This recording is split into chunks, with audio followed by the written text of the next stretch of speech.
President Bush touched on Iraq at his news conference this morning. He may have been revealing more than he knew. The stakes couldn't be any higher, as I said earlier, in the world in which we live. There are extreme elements that use religion to achieve objectives. He was talking, of course, about extreme elements using religion in Iraq. But an hour later, Mr. Bush posed with officials from the Southern Baptist Convention. It is described as the largest, most influential evangelical denomination in a new book by the former number 2 man in Bush's Office of Faith-Based Initiatives. The book, Tempting Faith, not out until Monday. But in our third story tonight, a Countdown exclusive, we've obtained a copy, and it is in a devastating work. Author David Quo's conservative Christian credentials are impeccable, his resume sprinkled with names like Bennett and Ashcroft. Now, as the Foley cover-up has many evangelical Christians wondering whether the GOP is really in sync with their values, Tempting Faith provides the answer. No way. Quo citing one example after another of a White House that repeatedly uses evangelical Christians for their votes while consistently giving them nothing in return. A White House which routinely speaks of the nation's most famous evangelical leaders behind their backs with contempt and derision. Furthermore, faith-based initiatives were not only stiffed on one public promise after another by Mr. Bush, the office itself was eventually forced to answer an even higher calling, electing Republican politicians. Quo's bottom line, the Bush White House is playing millions of American Christians for suckers. According to Quo, Karl Rove's office referred to evangelical leaders as the nuts.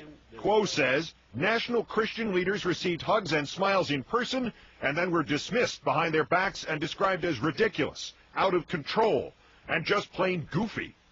So how does the Bush White House keep the nuts turning out at the polls?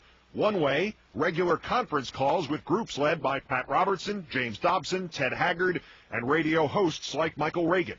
Quo says participants were asked to talk to their people about whatever issue was pending. Advice was solicited, but that advice rarely went much further than the conference call. The true purpose of these calls was to keep prominent social conservatives and their groups or audiences happy. Let's pray together. They did get some things from the Bush White House, like the National Day of Prayer, another one of the eye-rolling Christian events, Quo says, and passes to be in the crowd greeting the president when he arrived on Air Force One, or tickets for a speech he was giving in their hometown. Little trinkets like cufflinks or pens or pads of paper were passed out like business cards. Christian leaders could give them to their congregations or donors or friends to show just how influential they were. Making politically active Christians personally happy meant having to worry far less about the Christian political agenda. When cufflinks were not enough, the White House played the Jesus card, reminding Christian leaders that, quote, they knew the president's faith and begging for patience. And the Office of Faith-Based Initiatives? According to Quo, White House staff didn't want to have anything to do with the faith-based initiative because they didn't understand it any more than did congressional Republicans. They didn't lie awake at night trying to kill it. They simply didn't care. Quo relates one faith-based promise after another, billions of dollars in funding and tax credits going unfulfilled year after promise after year. He recounts one specific funding exchange with Mr. Bush. Bush, $8 billion in new dollars? Quo, no, sir, $8 billion in existing dollars for which groups will find it technically easier to apply. But faith-based groups have been getting that money for years. Bush, $8 billion. That's what we'll tell them. $8 billion in new funds for faith-based groups. Why bother lying? Quo says the faith-based initiative had the potential to successfully evangelize more voters than any other.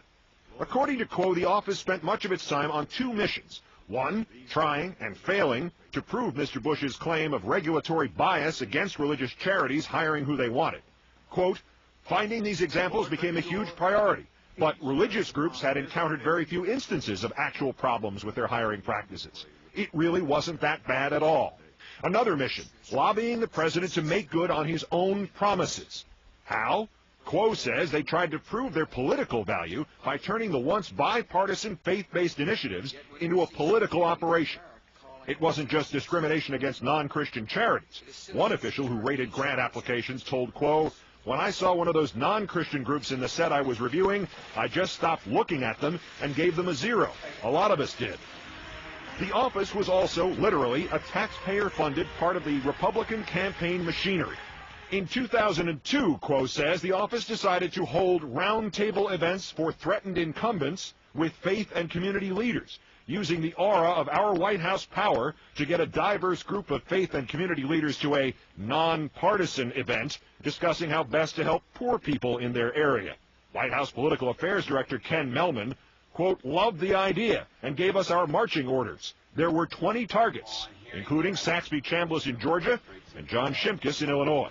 Mellman devised a cover-up for the operation. He told Quo, it can't come from the campaigns. That would make it look too political. It needs to come from the congressional offices. We'll take care of that by having our guys call the office to request the visit.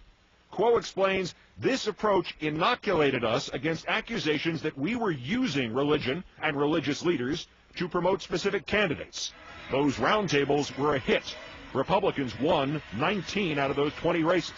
76% of religious conservatives voted for Chambliss over the decorated war hero Max Cleveland. And Bush's 2004 victory in Ohio, that, quote, was at least partially tied to the conferences they had launched there 2 years before.